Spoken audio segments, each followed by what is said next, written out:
Hello everyone, welcome back. So today we're going to talk about C++ vectors, right? Which is one of the most popular data structures that we have. Whenever we start learning C++, one of the first things that we include is this vector class, and then we start adding things to this container, removing things from the container, pushing, popping, right? Growing and shrinking this container of elements, this list of elements. And this is very traditional in other languages like JavaScript, like Python. For example, in JavaScript, you can create this array and you are free to go and start adding and pushing values to this array, and the array is going to grow and shrink dynamically, right? And in Python as well, you have these ideas of a Python list, and behind the scenes is basically this dynamic container that you can start inserting, removing, pushing, and popping values from this list. And when we first land on the C++ world, we learn that we have this vector class that we can use to mimic that idea of growing and shrinking dynamically this list of elements, right? And just so we are all on the same page, we are here to talk and have this conversation about this vector data structure, right? I'm not going to talk about vector in the context of this mathematical vectors, right? This arrow, this physical quantities, not in that context of physics and mathematics. Those vectors are something else, right? We are here to talk about vector. The name vector in C++ is usually connected to these ideas of having this dynamic array. And look, to start this conversation, talking about dynamic arrays, I want to quickly come here and let's just go back to the basics and talk about arrays, right? These very vanilla basic arrays. This program right here is a very simple C++ program. I think we are all going to understand what this does, right? So I'm just including IO stream, so I want to be able to print something on the console, right, on the terminal. I am defining a constant, an integer value constant called max element, right? So the maximum number of elements equals to 5. And then my main function, right? The function that is going to be called the first time, the entry point of our program, I am declaring, look at that, float array maximum number of elements. That syntax right there is declaring an array of float values inside, right? And I am already initializing, I have this initializer list that is going and populating the 5 elements, right? Maximum number of elements is 5. I'm declaring an array of 5 elements, and I'm already initializing each one of them inside. 10, 20, 30, 40, 50. This is a vanilla C++ array, right? This thing right here has a limit, has a bound. So as I declare that array of 5 elements, that is all I can access. I cannot grow or shrink. This is arrays, right? This vanilla traditional arrays that we have in C++. Let's think about where an array is stored in memory. And that is a super important question, and we should be able to explain that. An array is stored in the stack, usually, right? So if this array right here is declared as this local variable inside my main function, local arrays are stored in the stack of my memory, right? So the stack is this place that the operating system gives to us, is this space in memory that the operating system gives to us, and we can use the stack to grow and shrink. We can push and pop values from the stack, and usually local variables are part of this stack. So if I declare an array with 5 values, I'm going to go and reserve in the stack 5 elements there. Each one of those elements should be able to store an entire float, right? Because this is an array of floats. So as I declare the local variable, I'm going to have contiguous in memory. In my stack, I have the position 0, 1, 2, 3, and 4, right? These 5 elements of my array in C++. And if you ever programmed with C or C++ before, you know that this stack has a limited size. The operating system gives to you certain space in memory, and that is what you can use for the stack. And then your program, your executable, can use, so you can declare local variables and values there. The stack is also known for keeping track of function calls. So every time that you invoke and you call a new function, that function is pushed to the stack, so your computer knows what to do when you return from the function, right? So as you return from a function, as you leave that scope, the function gets popped from the stack. the stack is super useful, and usually whenever you declare a local variable like this one that we have right here, right, float array of 5 elements, these things, local variables, are going to be reserved and stored in the stack. Is that always the case?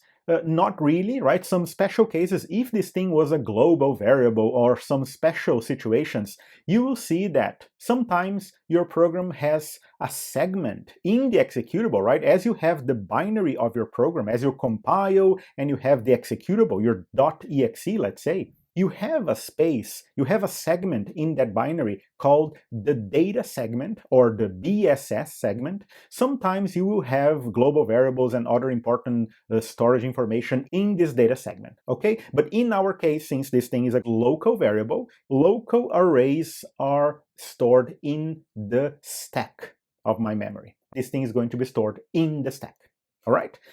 Super simple. I have a limited size. I cannot grow, I cannot shrink. I have all these values. As the compiler compiles my program, it knows that I'm going to use these 5 spaces in my array. And that is all we have.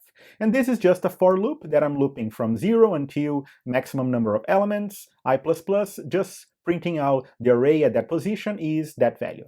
Nothing super interesting. We will have an output, right? So if I go and I compile with G++, right, I'm using the GNU compiler collection, right, the GCC, so G++ -WALL to show all the warnings, -std C++17, so I'm just using the standard of the language C++17, and then I'm passing main.cpp, which is the name of my source code, -o, so what is the object that I want to create, the executable? Main. And then if I execute main with /main, I will see in the console printing 0, 1, 2, 3, and 4, my 5 elements with the values inside 10, 20, 30, 40, and 50. Absolutely nothing new here, right? Vanilla C++ arrays. But that is definitely not what we want, right? So we want to be able to mimic that idea of, I want to be able to push new values, so I want to add values at the end, I want to insert a value here in the middle, I want to pop values and remove values, so I want to grow and shrink. You will see people call this thing a dynamic array, right? So a vector in C++ is basically what we used to call in C a dynamic array. I want to be able to go and allocate as I need more and more. I want to allocate more and more elements or reduce elements. Because think about this, right? Think if you are programming a serious application, right? Let's say you have a web browser. If you go and your user add more tabs, you don't know how many tabs you will have in your application. So you should be able to go and allocate more memory, allocate more memory, allocate more memory as that program behaves differently, right? As your users start adding tabs or removing tabs, you need to be able to have this dynamic container of tabs and objects and data that grows and shrinks. And this is where we start using C++ vectors, right? So just to give you an example of how these things are going to behave. If I come here to my terminal, right, I have my Unix terminal here. Let me just enter my folder source. Here is where I usually put my examples and tests. So source, I want to create here. Let's create a directory called vector. All right, so if we change the directory to vector, in this thing right here, I'm going to create a new source code, and I'm using VI, but you can use anything. You can use Visual Studio Code if you want. So main.cpp is going to be our first program, right? So in main.cpp, let me include iostream because we're going to use that. And let's create a main function that always returns 0 at the end. And right here, we want to use a vector. For us to use a vector, we will have to include from the standard template library, the STL, we're going to have to use the standard vector. So we are including vector and all the vector API and all the vector functions and all the vector functionality in our source code. And that will allow us to do something like standard vector, and between the angle brackets, I can say what is the type of each one of the elements of my vector. So let's say that I want to create a vector where each element is going to store a float variable. And let's call this thing, let's say, items. right? And I can come here and already initialize with something that I want. So let's just say that 10, 20, 30, 40, and 50. These are all floating point numbers. I'm just omitting the .0 here. And here is something already super important about our vector class. Vector class is templated, which means that between the angle brackets, I can specify the type of the elements that I'm going to store in my vector container. So I can have a vector of ints, I can have a vector of floats, I can have a vector of cats and dogs, or bank accounts, or user, or triangles, or polygons. Do you see? It can be integer, floats, short, long, these primitive types, or custom user types, right? So if you create a class for triangles, if you create a class for points, if you create a class for bank accounts, you can come here and tell what is the type that is going to be stored in each one of the elements of my vector. This is only possible because we are taking advantage of something called C++ generics, right? We are using C++ templates. And we are going to see very soon how we can actually create a class that is this template, right? That every time that we are running or compiling our program, we can pass different types to our vector class. All right? So there you go. We are creating a vector. I choose to already initialize with this syntax of curly braces, and that is pretty much it. Now that I have a vector declared and allocated in memory, I can say items dot, and then I have the entire API of the vector class. So I have all these functions, all these attributes, everything that I want to use from the class vector. For example, PushBack. PushBack is going to add these elements at the end of my vector. So basically growing that vector, adding one more element at the end. 60.0f, right? Let's just add a floating point value. So this is me growing one element. Let's just add one more. Let's change inside the parentheses. Let's add 70.0 float and 80.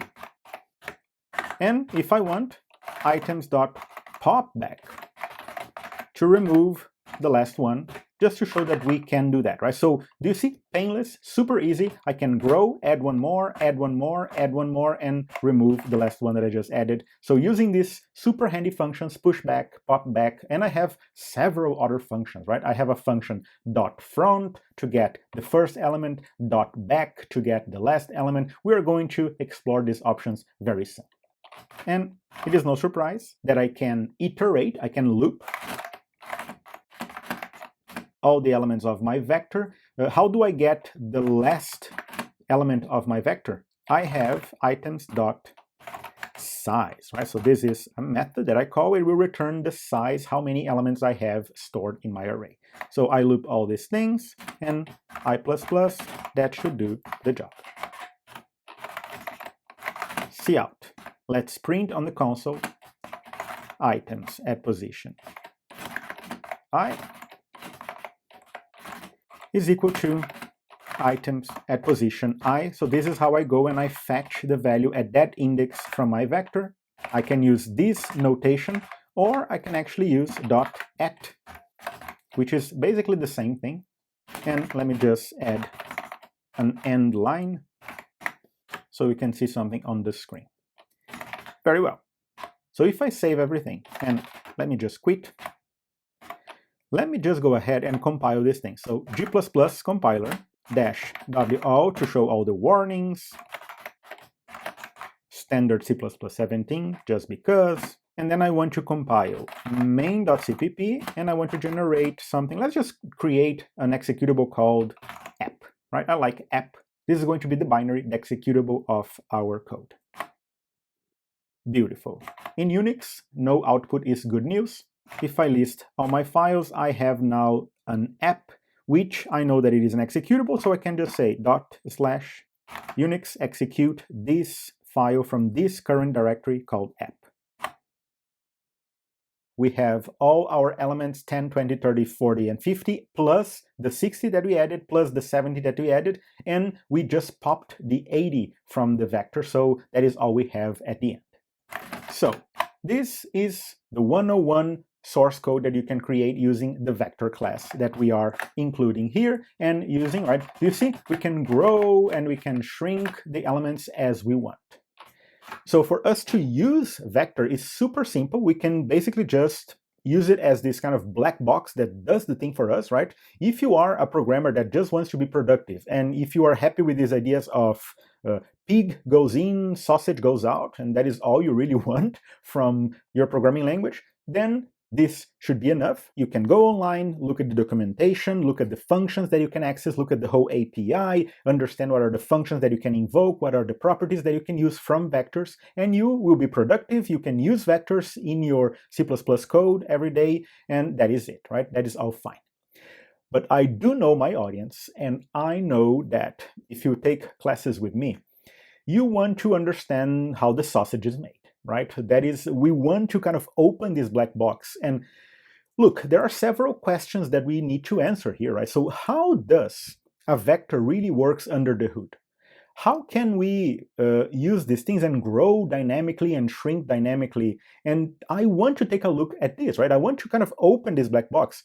How about we go and we create a very basic vector class ourselves? Because I want you to think about these ideas of where things are stored, how do we allocate new values inside, how do we grow dynamically and shrink dynamically, and how are these things usually, how do they happen under the hood of this vector class, right? Of course, we're not going to create something as performatic and as safe as the STL vector, but I just want to give an idea of how these things are implemented.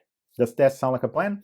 I think so, right? So I usually know my students, and I know that this is why we are here for, right? We want to understand, like I said, how the sausage is made. We want to open this vector class and understand how these things are implemented. Very well. So let's start by quickly coming here. I do not want to use this vector anymore. So we are not using the vector from the STL, the standard template library, right? The thing that comes with the standard C++ compiler. And I'm not going to declare this thing, nothing like this, and nothing like this. So let me just comment this one, because what I want to do is, let's create our own. Let me just come here, and we're going to include from this folder, I'm going to create a file called vector.hpp. Look, I'm going to use HPP because I'm going to keep everything in one header file. So this is a header C++, right? So a C++ header, and I'm going to keep everything in this unique single header. I'm not going to separate things between header file and CPP. So everything is going to be implemented inside this file right here. And let me just go ahead and open a file, a new file called vector.hpp in this folder.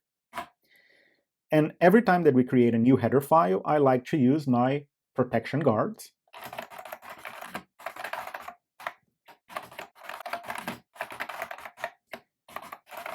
We're going to define everything here. And these protection guards right here, and wrapped around at the end, this is going to prevent that we include multiple times in a project the same header file, right? So if we include vector, these protection guards are going to only include once at the final preprocessor stage, okay? So this is just protection guards. You will see programmers out there also liking to use something called pragma once, is basically the same thing. And now we're going to have a class vector, which is going to have private members and public members, correct? So to do and to do. Okay, so we're going to stop here, save everything, and let's quickly think about what we are about to implement and what are our constraints and requirements. So we are going to look at a couple of operations that we can perform with vectors, and what is the recommended and the required speed in terms of algorithm complexity that the C++ committee kind of requires every vector implementation out there to achieve. For example, we are going to have a constructor method, right? So whenever we create a new vector, I can say vector open close, and the required speed for that is big O notation of 1. Big O notation is this tradition that we use to identify what is the algorithm complexity, right? So given that we have an input size, what is the speed, how many cycles, how many iterations that operation is going to take. So it doesn't matter how many elements my vector has. If I just say create a new vector, open, close, this thing needs to take 1, right? So basically immediate, right? It's just instant. We have to just create. It doesn't take anything, just O of 1. We can have a different constructor. That is, I can say vector passing as a parameter how many elements, so n elements, comma x. And that comma x is the initial value of each one of those n elements. So if I use this method, do you see how the big O now is big O of n? This is the complexity for this method. This is the requirement because it kind of makes sense, right? If I want to pass n as how many elements and initialize each one of them, I cannot escape from going and visiting each one of those locations and initializing with the value of x. This is why we have O of n. If my vector is 100 elements, it's going to be O of 100. If my vector is 1,000 elements, O of 1,000. So it depends on the input, how many elements. This is going to be O of n. It's going to be linear, right? O of n. Okay? So this is the requirement. We're going to have to find a way of implementing our vector constructor that kind of satisfy this speed. Let's look at some other examples, things that I kind of want to implement with our kind of custom toy vector class. We need to be able, we're going to overload the operator square brackets. So we want to be able to go and say, if I create a vector v, I want to say v of a certain index, right? So I want to be able to use this square bracket notation to pass what is the index that I want to fetch elements or change elements. And this also has to be big O notation of 1. So if I just say I want to get that element at that position, I'm just going to go at that position, change that element, and come back. Right, so we're going to have to find a way to do that as well. So we are going to create an operator overloading. We're going to be able to create a new operator overloading for the square brackets, and we're going to learn how to do that very soon. Size. So how do I get the size? How many elements of that array? And you will be surprised, right? If you just go with your gut feeling, you would say, well, if I just go, right, and I have to find how many elements I have inside my container, I will probably have to loop everything and say how many elements.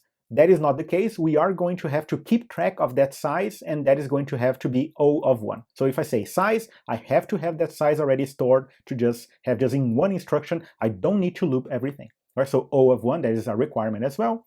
Pushback, it is O of 1, but I'm going to put a big asterisk right here. I'm going to put a big star because it depends. In some cases, there are going to be some edge cases where it's not going to be O of 1. But for all purposes, pushback, this is O of 1 as well. And we're going to learn very soon why I'm putting that big star, that big asterisk beside this O of 1. PopBack, O of 1 as well. So I just say PopBack, it just removes the last one.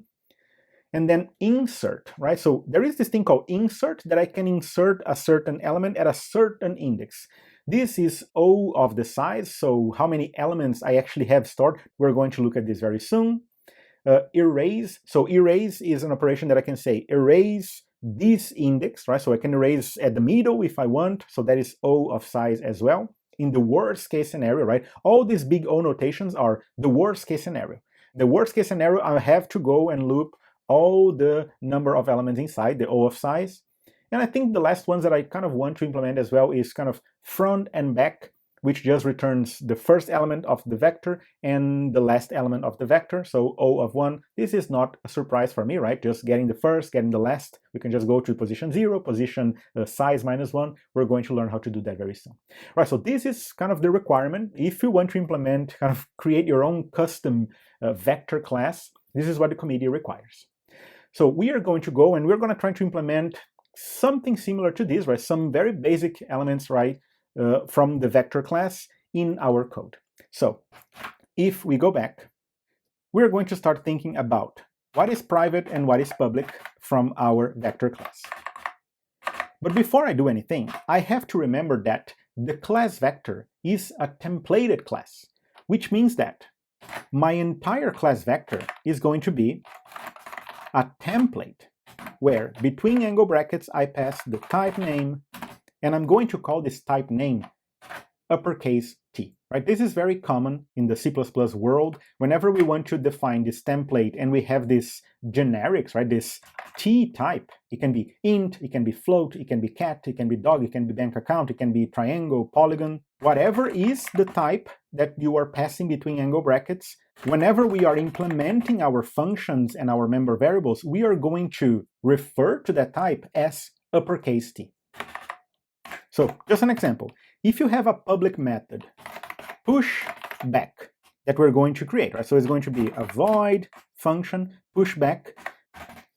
What is the type of the element that I want to add to my vector? Well, it is of the type T. And I can call this thing object, right? So what is the object? What is the type? T. This thing right here is going to be replaced. And this is the beauty of using C++ templates.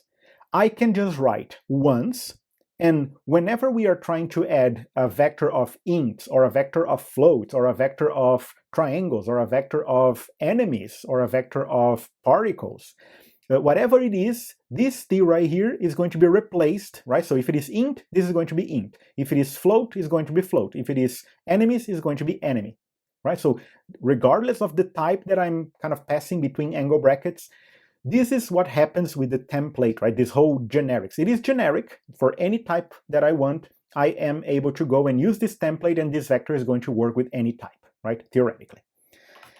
One super important thing that I always like to tell my students is that, look, do you see this class that we are writing right here? It looks like a class, but as of now, this is not a real class. This thing that I just wrote, class vector, and all these things that I'm going to write right here with this uppercase T object, this is not a real class yet.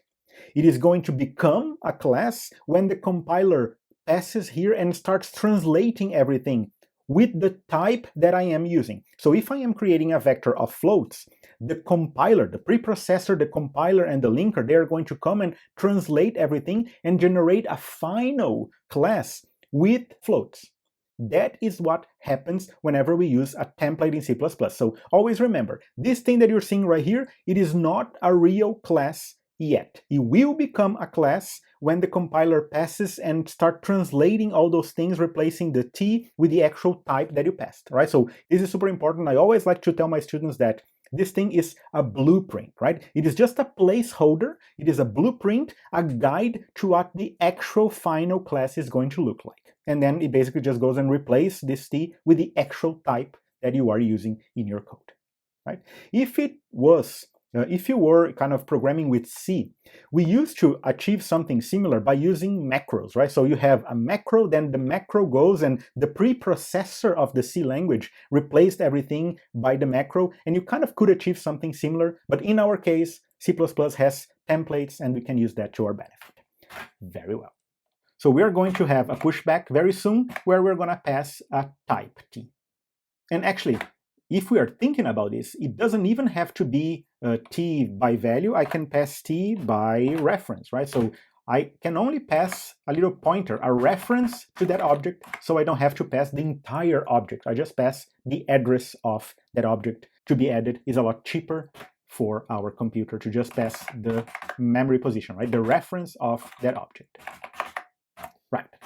But I want to start talking about the private members that we're going to have to keep track in our vector class. And this is super important that we understand.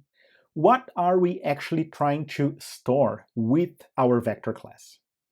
Well, you will see that most implementations, they keep track of the elements using arrays inside.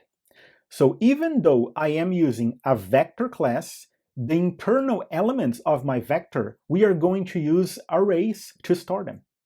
But it's not just a simple array. This is going to be an object of a type array. So a pointer to an array. And that is going to be T pointer. I'm going to call this elements. So I am going to have a buffer in memory that is going to point to something of the type T. Right? So it's going to be type int or float or cat or dog, whatever it is, generics. This is going to be a pointer called elements.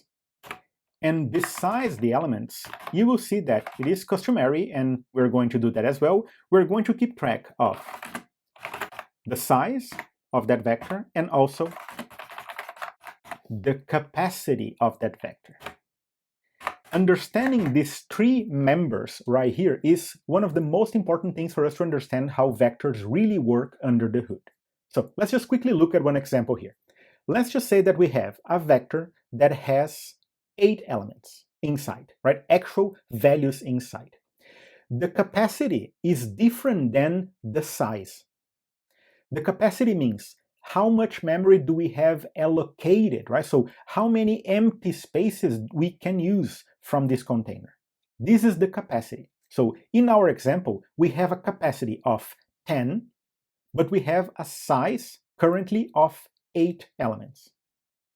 Do you see? So we have size being stored inside a vector class. We have the capacity, this number being stored, so how many positions we can use from that vector, not that they are being used already, but how many elements we actually can go and what is the capacity that that vector can hold. And then we have a pointer to an array in the heap. Super important. Do you see how I'm saying in the heap? Differently than that first array that we saw, which was stored in the stack. Whenever I have this t-pointer elements, this pointer is going to be allocated in the heap. The heap is this big area, this free store of memory that we can use. It is not limited by the operating system like the stack is. So in the heap, I am able to go and say, operating system, I want to allocate more, and then more, and then more, and then more. As long as we don't reach the limit, physical limit of the RAM of our computer, I can just go and ask for this free store in memory, which is the heap. I can just start asking and allocating more and more and more. So the heap is this big area of RAM which we can go and start asking to allocate more and more and more values. And this is what is going to happen with our elements in the vector. In a nutshell, if I reach the capacity, right? So if the size, how many elements, reaches the capacity, we are going to have to go and maybe allocate double the size of the capacity that we had before. And we can allocate more because we are asking to allocate things in the heap. As long as we have RAM, we can just ask the operating system to allocate and ask more and more and more capacity for our elements. Okay, so this is what's going to happen. We're going to have these three super important members: the size, the capacity, and a pointer to elements, which are of the type T in this case, right? These generics. So let me just come here and start thinking about some of the public functions that we have that we can invoke for our vectors. So the first one is our constructor. I want to be able to say vector, open, close, and this is going to be vector passing the type that I want to store. So in this case, it's just an example, right? Vector of floats, and then the name of my vector object. The second one is going to be a constructor as well, but with different parameters. So I'm going to say vector, I want to pass how many elements I'm going to start with, and then what is the initial value that I want to initialize each one of them. Sometimes we don't think about this, but we are going to have to create something called a copy constructor, which is basically if I want to create a vector of floats called v that is a copy of another vector w, I am going to have to implement that. I'm going to have to go and manually copy all the elements of w to v and etc. So vector, I pass a constant vector reference. I'm calling this RHS, right, for the right-hand side. So right-hand side, in this case, it would be my w, right, the vector that I want to copy from. And we're going to implement this very, very soon. Right, so I think that's it for our basic constructors. We are going to have a destructor, which is going to be super important because, do you see this T star here? Since this thing is going to be allocated and stored in the heap, we as programmers are responsible for going and deallocating and deleting all these elements as well, which I have a good feeling that we're going to have to do it in the destructor, right? So we have to clean after ourselves. We have to go and delete everything that we allocated in the heap. That is the rule. Whenever we allocate things dynamically in the heap, if I go and allocate more and more and more, I am the one responsible for going and freeing those things that I allocated, right? I have to delete all those things that I allocated before in the heap. Cool. I'm going to have 3 methods. These are basically getter methods. So int size, that just goes and returns the value of that private member size. I have a getter from the capacity that just goes and returns the value of the capacity from that private member variable. And I have something isEmpty, which returns true or false if that array, if that vector is empty or not. And do you see how I have this const here at the end? Look, every time that I am returning something and every time that a method does not change the internal state of our object, we can add a const right here. So actually, all of these are const, right? Int capacity is going to be a const because I just want to return the capacity. I'm not changing anything. And int size is also going to be a const because I am basically just returning the value of the size. I'm not changing the value inside. So all of these methods are const methods. This is just an agreement that I do with the compiler saying that this method right here will not try to change anything from the class, right? From the internal state of our object of this class. Right, so that is super cool. These are going to be super easy to implement. Let's just see what else. I'm just going to start adding all the signatures and all the prototypes of the functions, then we can just implement them as we go. One thing that we want to implement is the operator open close brackets, right? And then we have to pass an index that we want to access with the operator. So what is this operator? Well, we're going to have 2 options, and I'm going to write them here. The first one returns a reference to our t.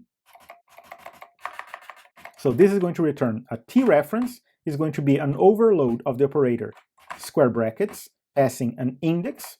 And this index is what comes here, right? So this is going to be our index. So this is the operator.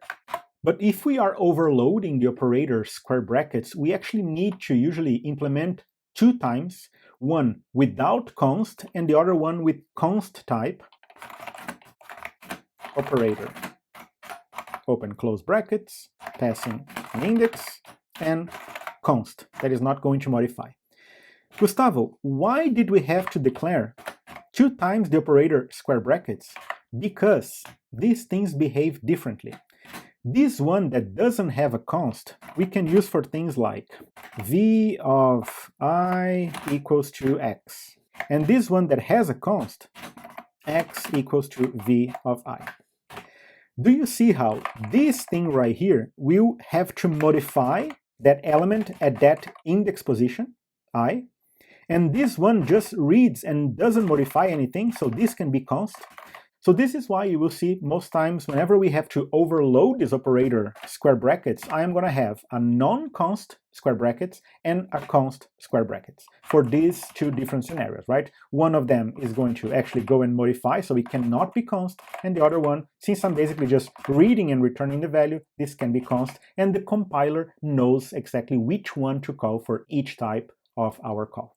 Okay, so this is super important. We're going to implement these operators very soon. And I'm pretty sure that we're going to have to implement operator equals, right? So this is the assignment operator whenever I have to go and do something like v equals w, right? So one vector equals another vector. So this is the operator assignment. We are going to have a return of vector reference, operator assignment. And what is the parameter? So the parameter here is the right-hand side. So in this case, w, right? So I'm going to call this one constant because I don't want to change this one. Vector reference. I'm going to call this right-hand side. I need to go and manually implement. If I want to be able to go and make one vector equal to another vector, I'm going to have to implement the assignment operator. Then we're going to have to go copy everything from w and populate everything inside v. Great, we're getting there. Now I think we are done with the housekeeping with operators and getters and constructor. Let's just think about the actual public API, the functions that we're going to use to fetch elements from inside, to push back, to pop. So let's just think about this. We're going to have a pushback, right? So we have a pushback, which is going to return void, but we have to pass a reference to object. Actually, it can be a constant t reference to that object. And this is going to be, for example, v.pushback something. What else? I have a PopBack that actually doesn't receive anything and just removes from the back the last element. I have a void erase, and the erase we have to pass what is the index that we want to go and erase. So what is the index? And do you see how erase, popback, and pushback, they cannot have a const at the end, because they are, of course, going to change the internal state of those elements. They're going to change the elements. They're going to modify the internal state. So I cannot have a const at the end here. They are going to modify stuff. So this one is, for example, v.erase, just an example of how we use it, right? v-erase at position 0, right? So if you want to erase the first one. Let's just create one more, which is called void clear, that just goes and clears the entire array, the entire vector, sorry, v.clear. And I think I'm going to have just one more, which is called insert, which we can insert at a certain index value. v.insert, let's say at position 0, I want to insert a. Okay? So there we have it. We have our private members, size, capacity, and pointer to an array of elements, and we have the constructor, the destructor, size, capacity, and is empty, all these getter methods, and then operator overloading for the square brackets, operator overloading for the assignment. I'm not going to do less than, greater than, right? I think this is out of the scope here. And then pushback, popback, erase, insert, and clear. These are the methods we're going to create here quickly. Very well. So let's just think, let's just save everything here, and let me just quickly come back to main, because what I want to do is, I want to be able to come here and create a new vector, right? So I can say vector of floats, v. And then I should be able to say v.pushback 30, v.pushback 40, and even v.pushback 50, and v.popback, which is going to pop, hopefully, that 50 that we have. And we should be able to loop from 0 to items.size, but I think we're using uppercase, so I++, cout, cout. And I think this one, we should be able to use the square brackets. Oops, and it's not items, I think it is v.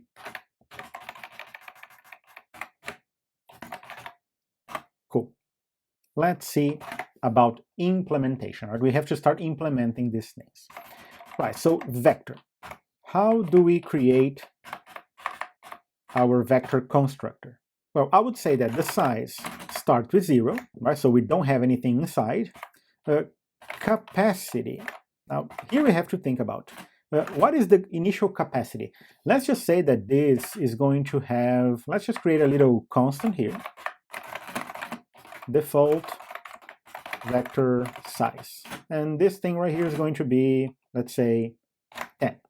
Right? So the default vector size starts with 10. And so this thing comes from default vector size. And what about elements? And this is super, super important. How do we initialize? How do we start that array in the heap? Well, for us to allocate things in the heap, we use the new keyword, right? So that is what the new keyword does. We want to allocate in the heap with the new keyword an array of elements of the type T. How many elements? Default vector size, which is our capacity. and this is crucial for us to understand as C++ programmers.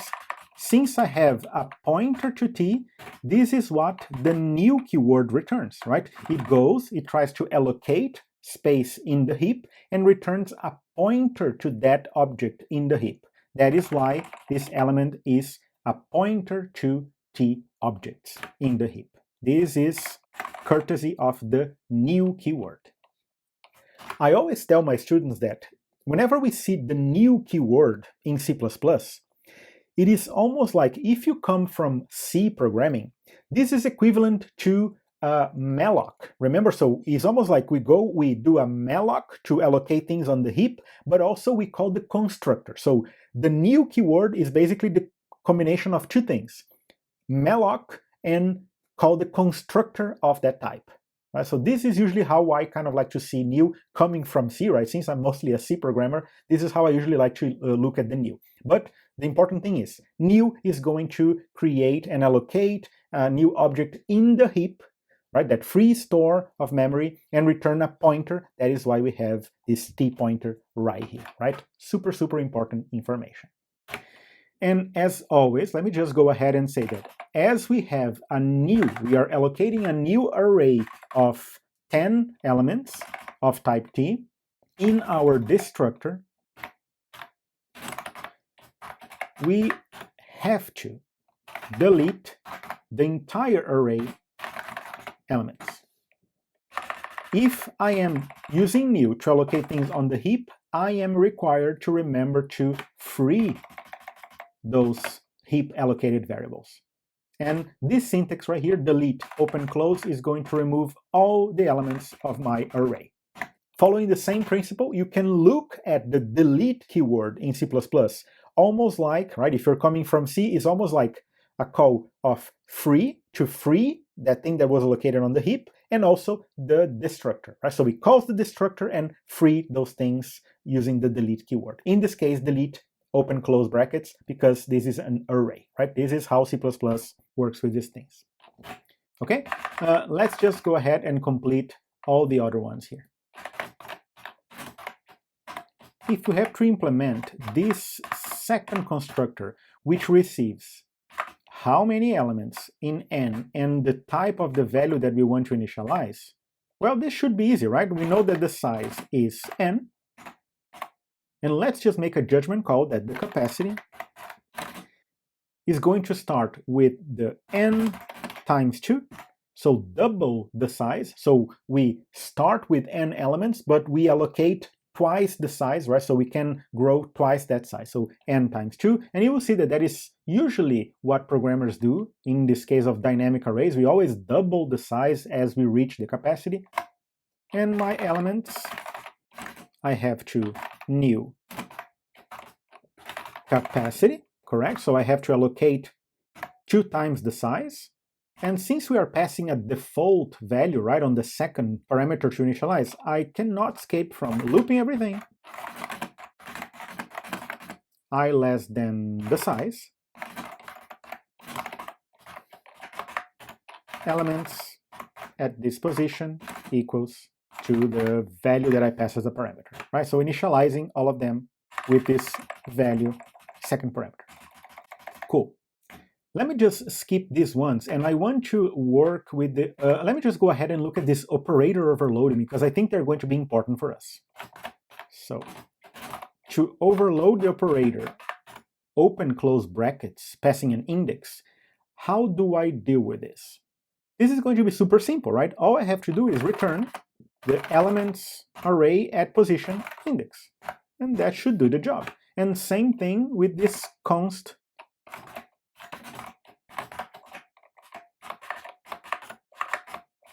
all I have to do is return elements on index. Super easy, just using the square brackets notation to return the element of my vector at that position. Let's just go ahead and do all these getters that are super easy as well. So size, delete everything. I just return the size, capacity, return capacity, and is empty. How can we tell if a vector is empty? Well, if the size is 0, right? So return size equals to 0. That is all I have to do, right? If the size is 0, it means that that container is empty. I don't even have to check if I really don't have anything in the elements, if the capacity is whatever. It doesn't matter. If the size is 0, meaning if I don't have any elements inside my array, this vector is empty.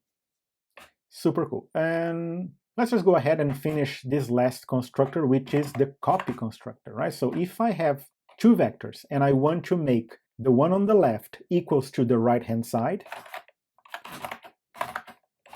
what do we have to do? The size of this array has to be the size of the right-hand side. The capacity is also equals to the capacity of the right-hand side. Elements equals to new t of how many? Capacity. And I have to loop all the elements of the right-hand side, copying them to the left-hand side. So while I is less than right-hand side dot size, I++. What do? Elements, right? These elements of the left-hand side equals to the right-hand side dot elements at I. Do you see? Just manual work here, right? Size equals to size, capacity equals to capacity. The elements, I go and I allocate these many capacity elements of that type, and then I have to loop all the elements of the right-hand side, making the right-hand side elements of I go and I set to the left-hand side, right, to this array that I have of elements, right? Just manual job. This is what we have to do. This is what we call the copy constructor, right? Whenever we say, we call a constructor saying vector v, and then we pass as a parenthesis another vector that we want to copy from. This is very common in the C++ world. Right, I think that's it. I am going to go ahead. I want to look at one of the most important functions, which is the PushBack function, right? Which is that thing that has to go and add at the end. So basically growing our container if we have to, right? So we have to just think about this. How are we going to implement PushBack? Well, let's think about this. Whenever I push back a certain object, I need to add to the end of my array. So there are two cases here. One of the cases is the easy one, which is going to be just big O of 1, which is if the capacity is more than the size. So all I have to do is just go to that last position and include that value at that position. I don't have to grow, right? The capacity is bigger than the current size. But what if our size reaches the capacity? So what if our vector is full? We're going to have to think about doubling the capacity, right? Usually doubling the capacity, that is what programmers usually do in this type of situation. So we're going to have to check. If the size of this vector is equals to the capacity, we reach the limit, it is full, we have to go and allocate everything again and copy everything, right? So we have to go and allocate twice the size and manage everything, so we have now a new vector that is twice the size with all the elements still in their position. How are we going to do that?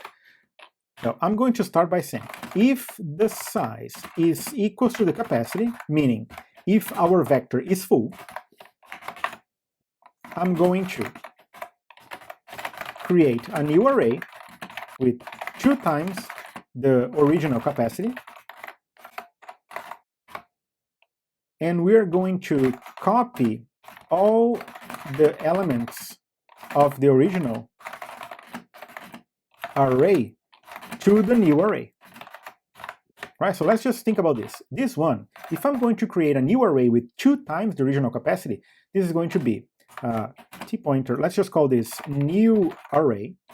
So the new array is going to be 2 times the capacity, so it's new array t with the original capacity times 2. And then I have to go and now copy all the elements of the original array into this new array. Again, for I equals 0, while I is less than the size. So all the original elements I'm going to copy to the new array. So new array at position I equals to elements at position I. And elements is the original one. Do you agree that this original one we can now delete? Because we have a new array with all those things copied, right? So all we have to do is now point to this new array. We delete the original elements that we had, and we say that now my elements, that pointer, is equal to this new array pointer, right? This is an assignment of pointers, right? The elements pointer is now equals to the new array pointer. And I think I have to just update, I cannot forget, to update the capacity, which is capacity times 2.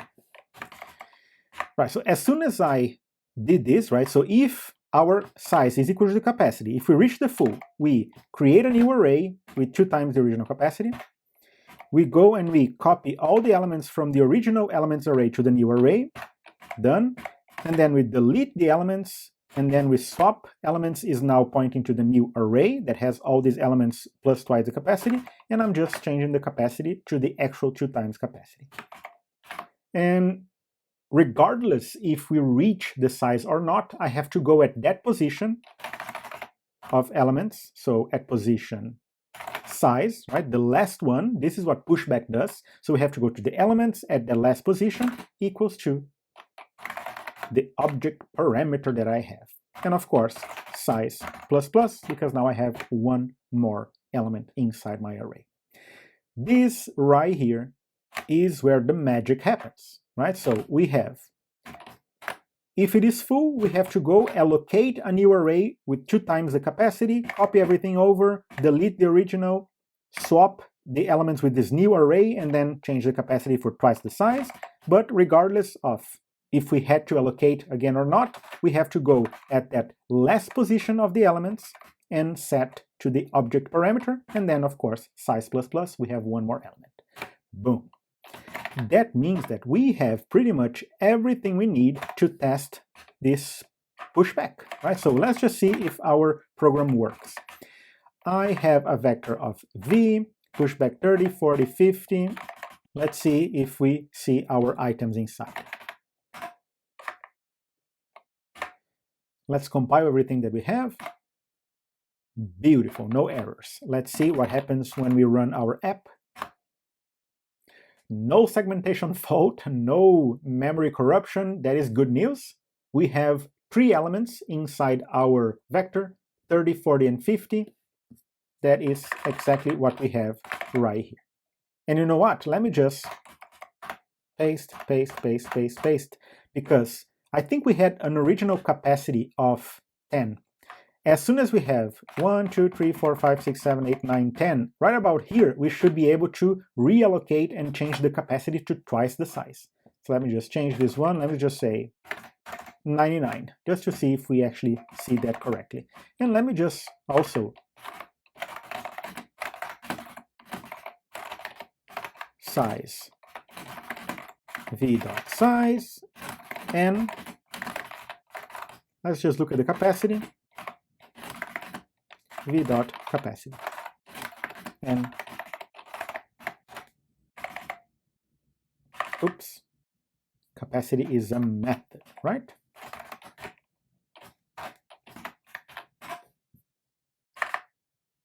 Compile everything again, run. That is absolutely great news. So we added everything. As we reached 10, we had to go and double the capacity, so it is no surprise that we have a final capacity of 20 and size 18, because we do have 18 elements inside. Do you see the difference between size and capacity? If you understand size, capacity, and the pointer to that element array, you pretty much understand how vectors work And that is pretty much what I wanted to show in this example, right? I wanted to do a very simple example for us to understand how these things are actually implemented. Of course, what we are doing is definitely not robust, not safe. We are not doing any memory checks. We are not doing any strong testing. This is definitely not on par with the STL, right? The implementation of the standard library. But this is just an academic exercise just for us to understand how these things are actually implemented, right? How these data structures can be implemented. If you were a C programmer, implementing these things manually was almost a requirement, right? You have to implement your own dynamic array structure, dynamic array file. You're going to have a dynamic array.h, a dynamic array.c that implements all these things, grows the container, does a malloc, perform a free on the object. So these things are done manually if you are a C programmer, but since we're using C++, we can take advantage of these nice details of the C++, right? So using new, using delete, all these things the C++ brings to the table, and you can use them to our benefit. Let's just go ahead and do a couple more. So PopBack, it might seem complicated, but it's actually pretty easy if we don't overcomplicate things. To PopBack, all we have to do is size minus minus. Remember, PopBack, the requirement is basically for us to have a big O notation of 1, right? So I don't want to go and overthink these things about shrinking the container or doing any of these things. I just want to say size minus minus, actually, just to prevent issues. If, only if the size is greater than 0, then I can go ahead and size minus minus, just to protect going below 0. And look, you can think, right? So potentially, we should shrink the capacity. And this is actually a valid conversation that we need to have. You will see that different implementations, they do different things, right? There are some programmers, right? This school of thought that says, look, if your container reached 1,000 before, there is no need to shrink because chances are that you're going to go back to 1,000 soon, right? So if you had 100 elements, you're going to go back to 100. If you had 1,000, if you were 1,000 before, chances are that you are going to go back to 1,000 eventually. I don't know if that is true. What I would do, what I kind of like to do is usually this. I like to think, for example, if we have a capacity of 100, and if our size shrinks, and if we have, like, let's say, 1/4 or 1/5 of the size, right? Let's just say that we have like 20% of the capacity. 20% of the capacity, maybe 15% of the capacity, is a good time for us to maybe think about shrinking the capacity as well, maybe to half, right? Half of the original capacity. So yeah, we might have a little bit of overhead right here that will screw up with that complexity of big O of 1. But you will see programmers will decide, depending on what you want, depending on the nature of what you're programming and the nature of the problem that you're solving, then it is worth reducing and shrinking or not, right? So different programmers will do different things in this case. I am not going to do any of this. I'm just going to keep things simple, because PopBack does not worry about capacity in this case. Good stuff. Let's just look at this one, clear. Super, super simple. Again, since we are not worried about actually removing and clearing those elements, all I have to do is size equals 0. That is all I have to do to clear my vector. Forcing the size to be 0 is pretty much enough for us to go and reset, clear everything, go back to the first position. Right, let's just do one more. So erase. So erase is quite cool because we have an index and we have to erase that index. And the way that I'm going to do this is, do you see how I have an index? I'm going to go to that index and I'm going to visit all the elements to the right of that index, pulling everything to the left once, right? Because I have to go and remove that one. So I'm basically going to visit all the positions, all the elements to the right and pulling everything to the left once. So this is going to achieve the kind of big O complexity that we want as well, right? We cannot escape from going and pulling everything to the left as we remove. So for int I equals, we have to start at the index that we pass as a parameter, and we go until the size, -1, of course, and I++. So we go from the index until the last position -1, forcing the elements at position I equals to the elements at position I+1, to the one on the right. Correct? And of course I cannot forget, now I have one less element, size -.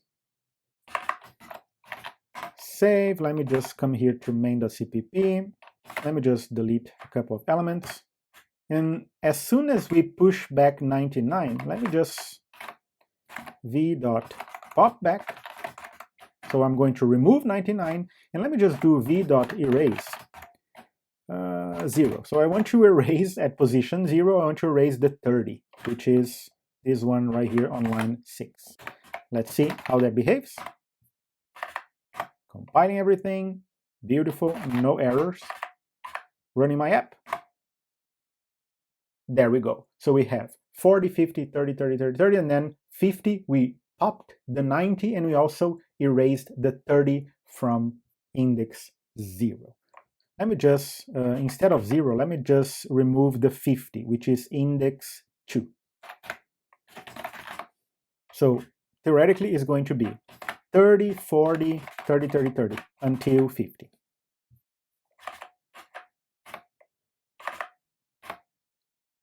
And that looks correct. 30, 40, 30, 30, 30, and then the final one is 50, size 9, capacity 20. And I am happy with that. Good stuff. And let's see what is missing here. We have pretty much everything done except, I think we have a couple of other things. I think we have the assignment operator that we just have to complete.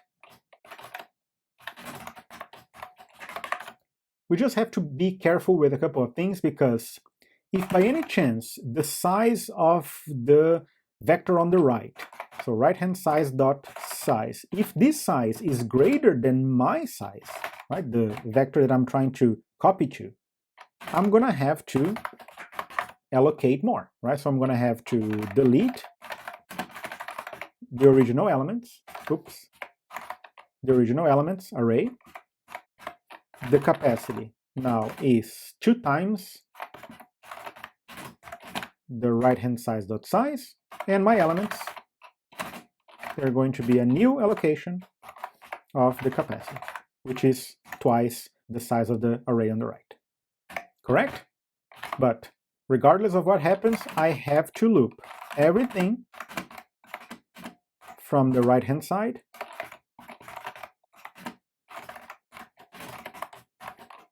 saying that elements of I equals to right-hand side dot elements of I. Oops, I think I forgot less than. And after I'm done copying everything from the right to the left, the current size is the size of the right-hand size, and this thing right here, the assignment operator, we have to return a reference to that vector, right? So I have to return a pointer to this object that I am just working on, right? The left-hand side. I think this should do the job. So if I come here and I create a float v, and now if I create a vector of float as well, called w, and I say that w is equal to v, and if I loop w, showing w, I should see, let's just change this one, w and w, we should see,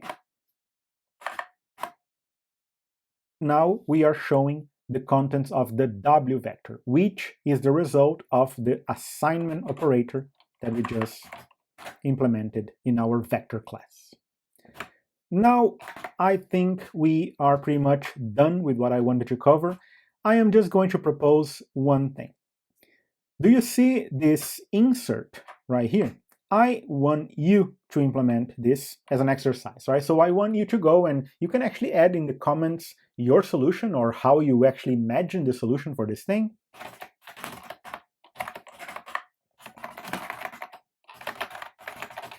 I want you to think about this, right? I'm going to just send this over to you. Think about what insert entails. The fact that we are passing the index that we want to add and the object that we want to add in that index. What do we have to be careful? How do we make sure that the capacity is enough? How do we make sure that the size is correct? Of course, always trying to guarantee that complexity, right? That speed of big O of the size of our vector, right? So we have to respect that as well. So think about this, see if you can come up with a nice solution for the insert. I like to give this one as an exercise to my students for you to really think about these ideas of capacity, size, copying things from one side to the other, allocating, deallocating, freeing values. There's a lot packed here in our discussion. But you see, we were able to create a very, very minimal, very toy-like implementation of vector. But the important thing here is for us to try to understand what is going on under the hood. As I always say, do you have to know these things? Not really, right? I know several people that they are professional programmers, they are productive practitioners, they create games, they create their applications, and they don't really want to know how these things how these things are implemented. But if I know my students, it's important for us, right? We need to feel comfortable with these ideas of not just taking things for granted, but trying to understand what is going on underneath the layers of abstraction that we are using, right? So if we are using the standard template library, you have to understand that there is no magic, right? Everything has an implementation underneath. You have a header file that you include, and then you have a CPP file that has an implementation of what happens when you push back, what happens when you pop back, what happens when you erase, what happens when you assign new vectors. So all these things, super smart people, they have to think about these things. And I just want to, before I go, I want to just mention something. There was, right, back in 2010s, 2000s, if you were a C++ programmer, and especially in the game development world, right, if you were a game programmer using C++, there was this stigma, right? People said like, oh, the STL sucks, it is badly implemented, it is not portable. And to a certain degree, I kind of understand, right? Back in the day, think about this, right? Think if you were programming for the PlayStation 2.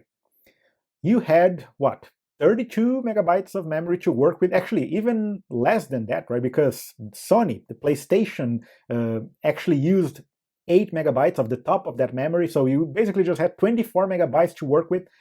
Back in the day, the STL was not portable, right? It was not greatly portable, so you have several devices, several compilers that you wouldn't even work very well with the STL.